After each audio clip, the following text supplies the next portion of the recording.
বা একটা ফজিলত জানি, যে যে ভালো কাজের একটা উদ্যোক্তা হন, উনি যখন এটা শুরু করে দেন, ওনার এই ভালো কাজটা যত মানুষ করে আল্লাহ তাআলা যিনি সর্বপ্রথম শুরু করে তার অংশে একটা সওয়াব আল্লাহ তাআলা দিয়ে দেন, যদি এটা ভালো কাজ হয় না এক কাজ হয়।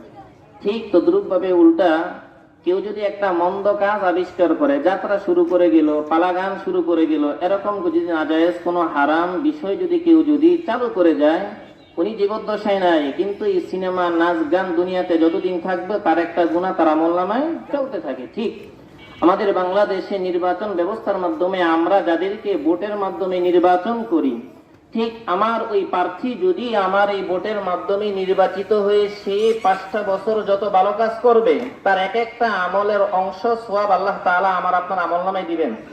ঠিক তদ্রুপ ভাবে আমার আপনার ভোটের মাধ্যমে এই প্রার্থী মনোনীত হয়ে যদি দেশের টাকা পাচার করে, অন্যায় করে, জুলুম করে, মানুষের প্রতি নির্যাতনের কোনো শেষ নাই, এগুলো যদি করতে থাকে, ঠিক ওই ব্যক্তি আমার ভোটের মাধ্যমে যত জুলুম নির্যাতন গুনাহ করবে, তার এক একটা গুনাহও আমার আপনার আমলনামায় চলে আসবে। আল্লাহ তাআলা এটাই চান, কেউ যদি এই ভোটের বাক্স সুপারিশ করে আমি তাকে সমর্থন করি, এরকম ব্যক্তি সে যত নেক কাজ করবে প্রতিটা নেক কাজের সওয়াব আল্লাহ তাআলা আমার আপনার আমলনামায় দিবে।